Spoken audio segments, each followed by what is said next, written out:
दोस्तों बहुत बहुत स्वागत है आप सभी का एक बार फिर से। जी हाँ दोस्तों, आज पूरे दिन की कई महत्वपूर्ण और बड़ी खबरें निकलकर सामने आ रही हैं। जानेंगे सभी खबरों को विस्तार से। तो दोस्तों, खबरों में आगे बढ़ने से पहले वीडियो को एक प्यार भरा लाइक जरूर कर दें और ताजा खबरों को जानने के लिए चैनल को सब्सक्राइब भी जरूर कर लें। तो देखते हैं पहली बड़ी खबर क्या निकल कर आ रही है। दोस्तों, आज की पहली बड़ी खबर निकल कर आ रही है। आपको बता दें कि हो चुका पद्म पुरस्कारों का ऐलान। पूर्व जापानी पीएम शिंजो आबे समेत 7 को पद्म विभूषण, 10 को पद्म भूषण और 102 को पद्मश्री सम्मान।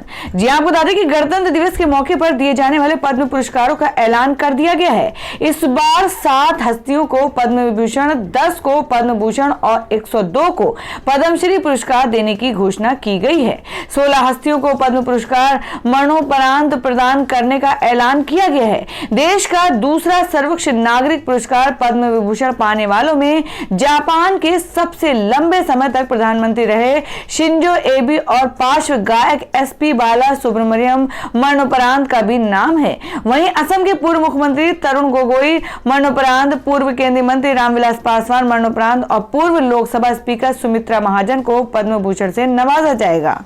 और मैं आपको बता दें कि प्रधानमंत्री नरेंद्र मोदी ने पद्म पुरस्कारों के ऐलान पर कहा, हमें उन सभी पर गर्व है जिन्हें पद्म पुरस्कारों से सम्मानित किया गया है।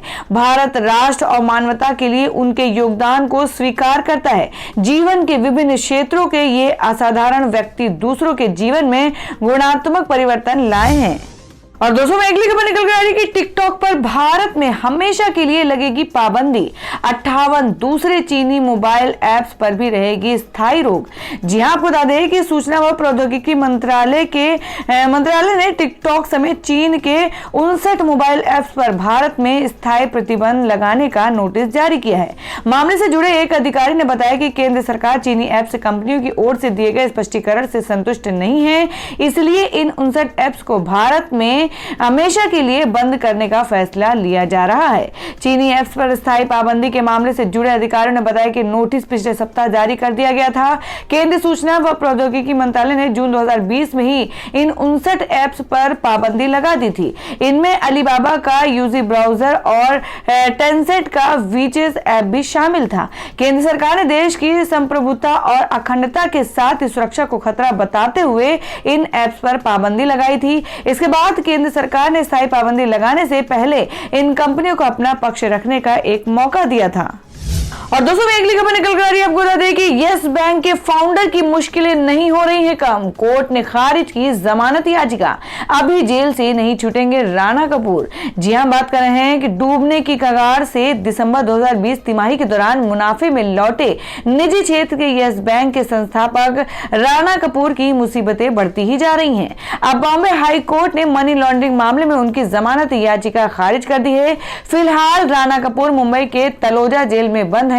मनी लॉन्ड्रिंग के मामले की जांच कर रहे प्रवर्तन निदेशालय ने राणा कपूर मार्च 2020 में गिरफ्तार किया था। केंद्रीय जांच ब्यूरो यानी सीबीआई भी कॉर्पोरेट गवर्नेंस में गड़बड़ी के आरोपों में कपूर के खिलाफ जांच कर रहा है।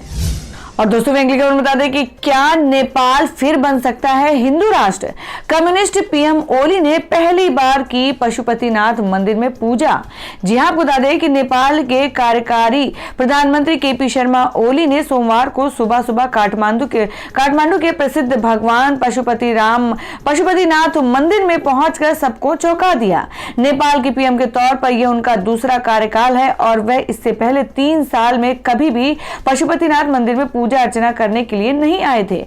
वैसे भी कम्युनिस्ट नेताओं का धार्मिक मान्यताओं से सरोकार नहीं रहता है, लेकिन जिस तरह से एक दिन पहले ही नेपाल की सत्ताधारी नेपाल कम्युनिस्ट पार्टी के प्रचंड गुट ने उन्हें पार्टी की प्राथमिक सदस्यता से बाहर किया है, उनका हिंदुओं के प्रसिद्ध तीर्थ स्थल पहुंचकर पूजा करना नेपाल की करवट ले रही सियासत का संकेत नजर आ रहा है। आपको बता दें कि कम्युनिस्ट पीएम ओली ने की पशुपतिनाथ मंदिर में पूजा। नेपाल के कार्यकारी प्रधानमंत्री केपी शर्मा ओली अपनी पत्नी राधिका शाक्य के साथ स्थानीय समय के मुताबिक सोमवार सुबह करीब 8 बजे भगवान पशुपतिनाथ मंदिर में पूजा अर्चना के लिए पहुंच गए थे।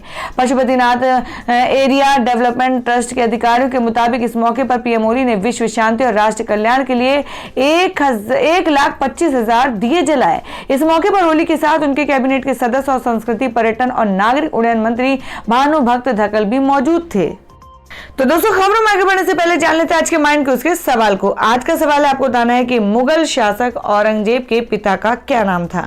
इसका जवाब आपको वीडियो के नीचे कमेंट बॉक्स में देना है और सही जवाब देने वालों को रैंडमली सिलेक्ट किया जाएगा और वो जीत सकते हैं बम्पर पुरस्कार। तो बढ़ते हैं अगली खबर की ओर। और दोस्तों, अगली खबर निकल कर आ रही है, आपको बता दें कि असदुद्दीन ओवैसी की पार्टी AIMIM गुजरात की सियासत में आई। BTP संघ निकाय चुनाव लड़ेगी। जी हां, आपको बता दें कि पिछले कई महीनों से असदुद्दीन ओवैसी की पार्टी ऑल इंडिया मजलिस इत्तेहादुल मुस्लिमीन के गुजरात की सियासत में एंट्री लेने की खबरें आ रही थी। अब इसका आधिकारिक रूप से गुजरात प्रवेश हो गया है। दरअसल ये पार्टी छोटू वसावा की भारतीय ट्राइबल पार्टी यानी BTP के साथ गठबंधन कर चुनाव लड़ेगी। सूबे में स्थानीय निकाय चुनाव की तारीख घोषित हो चुकी है और अगले माह इसके वोट पड़ेंगे। ऑल इंडिया मजलिस इत्तेहादुल मुस्लिमीन के गुजरात पहुंचने के बारे में जानकारी देते हुए AIMIM गुजरात के प्रदेश अध्यक्ष साबिर काबलीवाला और महासचिव हमीद भट्टी ने पत्रकारों से कहा, हम यहां सत्तारूढ़ भाजपा को अपना मुख्य प्रतिद्वंदी मानते हैं। हम BTP के साथ स्वराज के चुनाव लड़ेंगे। हम अकेले नहीं हैं बल्कि कई स्थानीय नेता और कई अन्य दल पार्टी के साथ संपर्क में हैं। हमीद भट्टी बोले, गुजरात के लोग कई सालों से ओवैसी से मिलने हैदराबाद जाते थे और कहते थे कि आप गुजरात के लोगों की आवाज बने। इसलिए लोगों की इच्छा को ध्यान में रखते हुए ओवैसी साहब ने निर्णय लिया कि अब की गुजरात में प्रवेश करेंगे।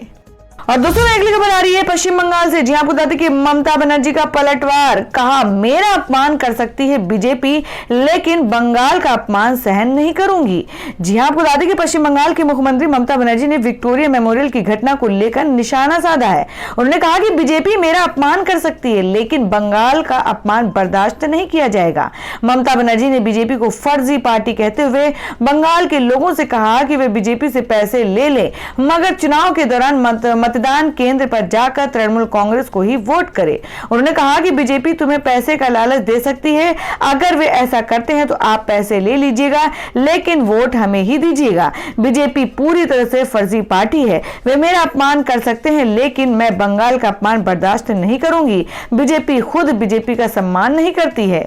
और दोस्तों, अगली खबर निकल कर आई जो कि मुंबई किसान रैली को लेकर है। जी आपको बता दें कि शरद पवार बोले, राज्यपाल के पास कंगना से मिलने का वक्त किसानों से नहीं। जी आपको बता दें कि कृषि कानूनों के खिलाफ विरोध प्रदर्शन करने के लिए महाराष्ट्र के अलग अलग हिस्सों से किसान मुंबई के आजाद मैदान में जमा हुए। रैली में पूर्व केंद्रीय कृषि मंत्री और NCP प्रमुख शरद पवार, प्रदेश कांग्रेस अध्यक्ष बाला साहेब थोराट ने भी हिस्सा लिया है। वहीं शिवसेना नेता और कैबिनेट मंत्री आदित्य ठाकरे ने अपने प्रतिनिधि को भेज दिया था। और दिल्ली में किसानों के समर्थन में मुंबई में आयोजित की गई किसानों की रैली को संबोधित करते हुए NCP प्रमुख शरद पवार ने कहा कि ठंड के मौसम में पंजाब, हरियाणा और उत्तर प्रदेश के किसान पिछले 60 दिनों से आंदोलन कर रहे हैं। पंजाब, हरियाणा और अन्य जगहों से किसान जो दिल्ली में आंदोलन कर रहे हैं उन्हें मेरा सहयोग रहेगा। जिनके हाथों में सत्ता है उन्हें इन किसानों की चिंता नहीं है। देश के प्रधानमंत्री नरेंद्र मोदी ने क्या उनका हाल लिया? केंद्र की सरकार सिर्फ नौटंकी देख रही है। क्या पंजाब पाकिस्तान है? उस पर निर्णय अब तक क्यों नहीं? शरद पवार ने कहा कि राज्यपाल के पास कंगना रनौत से मिलने का वक्त है लेकिन आंदोलन कर रहे किसानों से मिलने का वक्त नहीं है। महाराष्ट्र में कभी ऐसा राज्यपाल नहीं आया जिसके पास किसानों से मिलने का वक्त नहीं है। केंद्र ने बिना किसी चर्चा के कृषि कानूनों को वापस कर दिया जो संविधान के साथ मजाक है। अगर सिर्फ बहुमत के आधार पर कानून पास करेंगे तो किसान आपको खत्म कर देंगे। ये सिर्फ शुरुआत है। शरद पवार ने यह भी कहा कि चर्चा किए बिना कानून लाना, एक दिन में एक अधिवेशन में लाया गया कानून लागू हो रहा है।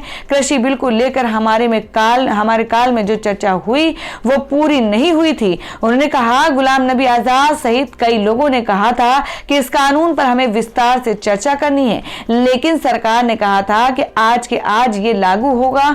किसानों का एक प्रतिनिधि मंडल 25 जनवरी को राजभवन जाकर राज्यपाल भगत सिंह कोश्यारी को ज्ञापन सौंपेंगे और साथ ही गणतंत्र दिवस के मौके पर आजाद मैदान में झंडा फहराएंगे। पुलिस अधिकारी ने बताया था कि किसान रैली के मद्देनजर पुलिस ने दक्षिण मुंबई स्थित आजाद मैदान और उसके आसपास के इलाकों की सुरक्षा की विशेष तैयारी की है और राज्य रिजर्व पुलिस बल SRPF के जवानों की तैनाती की गई। इसके साथ ही ड्रोन का इस्तेमाल किया जाएगा। तो दोस्तों खबरों में आगे बढ़ने से पहले एक बार फिर से आपको याद दिला दें कि अगर आपने अभी तक हमारी वीडियो को लाइक नहीं किया तो जल्दी से वीडियो को लाइक कर दें, क्योंकि आपका एक लाइक हमारे लिए बहुत ही महत्वपूर्ण होता है। और अगर आप हमारे चैनल पर नए हैं तो चैनल को जरूर सब्सक्राइब कर लें और बेल के बटन को भी जरूर हिट कर दें। और हमारी पूरी न्यूज को जानने के लिए वीडियो को लास्ट तक जरूर देखें। बढ़ते अगली खबर की ओर। और दोस्तों मैं अगली खबर निकल कर आ रही है आपको बता दें कि टीआरपी घोटाले के बदले अर्नब गोस्वामी ने पार्थो को कराई 40 लाख की मौज, चार्जशीट के हवाले से अखबार का दावा। जी हां, आपको बता दें कि टीआरपी स्कैम की जांच जैसे जैसे आगे बढ़ रही है वैसे वैसे इसमें नए खुलासे होते जा रहे हैं। अब broadcast audience research counselling BARC India के पूर्व सीईओ पार्थो दास गुप्ता ने मुंबई पुलिस को दिए एक लिखित बयान में दावा किया कि 2 छुट्टियों के खर्च के बदले में अर्नब ने उन्हें 12,000 अमेरिकी डॉलर दिए थे, साथ ही 3 साल में कुल 40 लाख रुपए का भुगतान किया। इसके बदले में उन्होंने रेटिंग में छेड़छाड़ करके उनके चैनल को फायदा पहुंचाया। इंडियन एक्सप्रेस की रिपोर्ट के मुताबिक 11 जनवरी को मुंबई पुलिस की ओर से इस केस में 3600 पेज की सप्लीमेंट्री चार्जशीट दाखिल की गई थी, जिसमें पार्थो दास गुप्ता और गोस्वामी के बीच की व्हाट्सएप चैट है, साथ ही 59 अन्य व्यक्तियों के बयान भी लिए गए हैं, जिसमें बार्क के पूर्व कर्मचारी और केबल ऑपरेटर शामिल हैं। वहीं ऑडिट रिपोर्ट की रिपब्लिक टाइम्स आज तक के समेत कई चैनलों के नाम है। ये सप्लीमेंट्री चार्जशीट पार्थो बार्क के पूर्व Romil Ramgarhia, Republic TV network के सीईओ विकास खान चंदानी के खिलाफ दायर की गई थी। इससे पहले नवंबर 2020 में जो चार्जशीट दाखिल हुई थी उसमें 12 लोगों के नाम शामिल थे। और दोस्तों मैं अगली बड़ी खबर निकल कर आ रही है आपको बता दें कि टीसीएस ने रचा इतिहास, एक्सचेंजर को पीछे छोड़ बनी दुनिया की सबसे बड़ी आईटी कंपनी।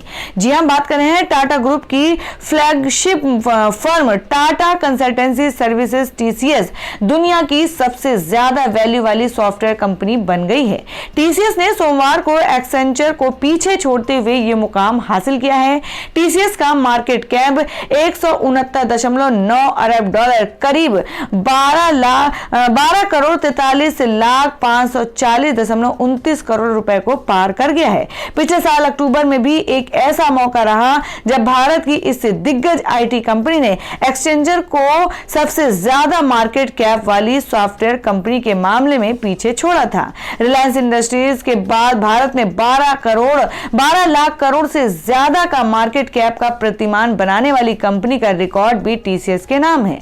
साल 2018 में आईबीएम इस मार्केट में शीर्ष कंपनी थी। उस दौरान आईबीएम का कुल रेवेन्यू टीसीएस की तुलना में करीब 300% ज्यादा था। इसके बाद दूसरे स्थान पर एक्सचेंजर का नाम था। हालांकि पिछले साल ही अप्रैल में टीसीएस का मार्केट 100 अरब डॉलर के पार पहुंचा था।